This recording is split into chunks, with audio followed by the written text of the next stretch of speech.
damn it, what angers the hell out of me is the damn punctified preachers and leaders who know the truth but won't speak it for fear that something bad is going to happen to them.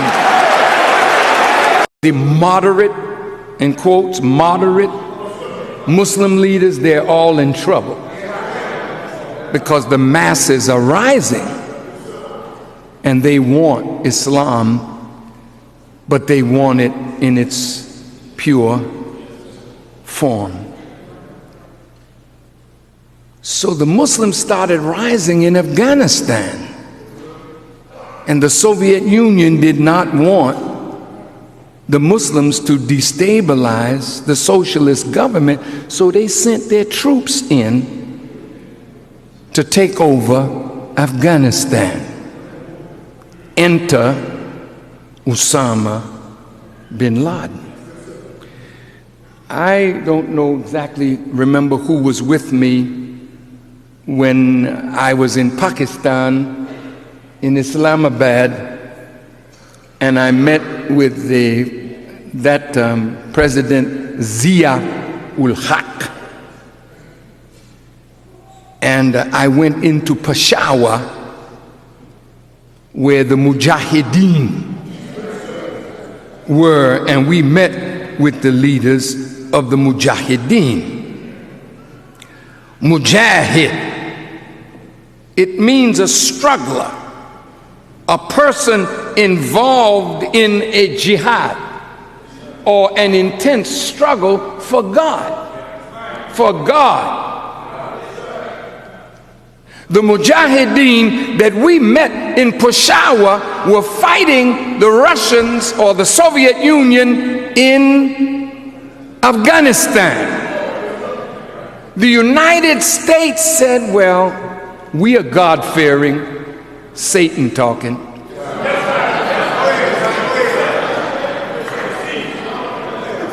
And you Muslims are God-fearing, and the Soviet Union is godless.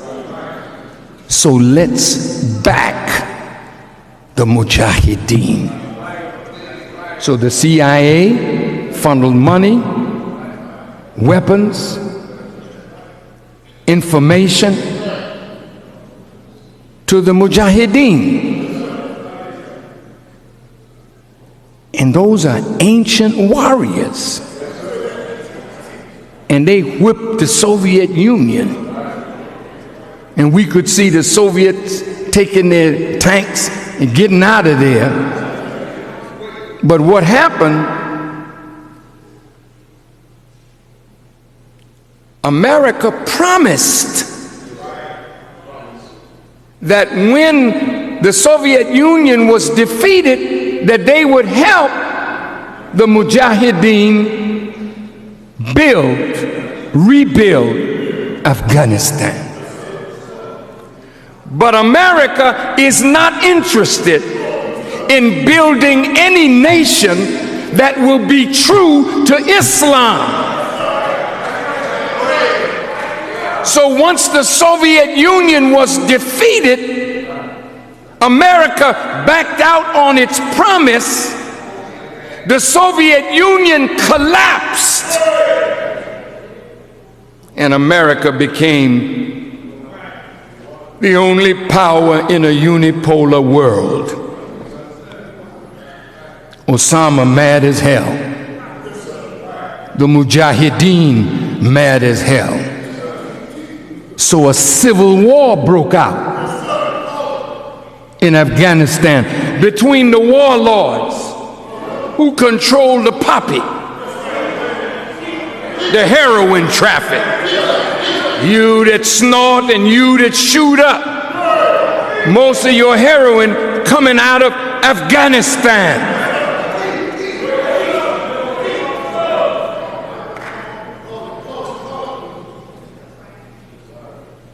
So the Taliban arose in a civil war, and they win and conquer Afghanistan, cut off the poppy. Now, let me tell you,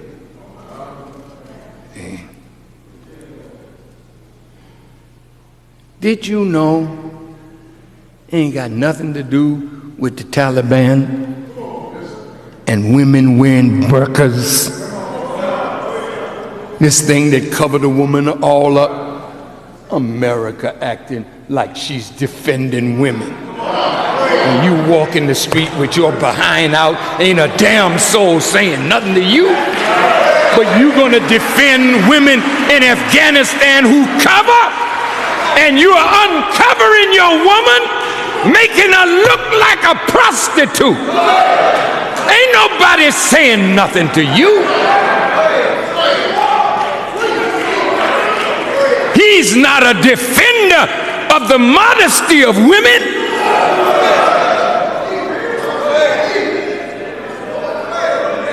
He used that as an argument to sway the American people against the quote-unquote Taliban. You know what the word Talib means? It means student. Taliban, the students of Allah, students of His word, students of His prophet, students of His way. They don't want nothing but God's way. That's the war that's going on in the world today. Is if you want to obey God, over here. If you want to keep doing the mess that you're doing over here, and God intend to kill, you did not hear me, because you're not making no faggot out of the real God. He will wipe you from the face of the earth if you don't get your act together. God damn it, He ain't playing with you.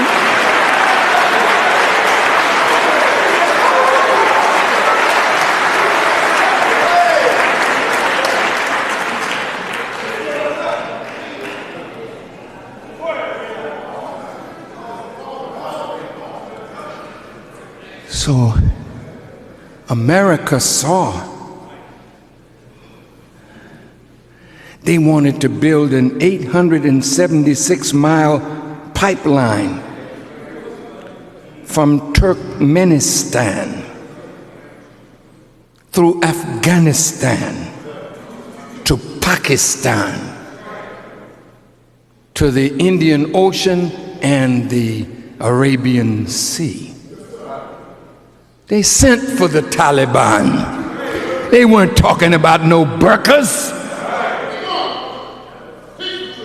They met in Texas in 1997. Unocal, a Houston-based company bidding to build the pipeline, of which your former Vice President Cheney is a stockholder. You know, goddammit, you know, what angers the hell out of me is the damn punctified preachers and leaders who know the truth but won't speak it for fear that something bad is going to happen to them.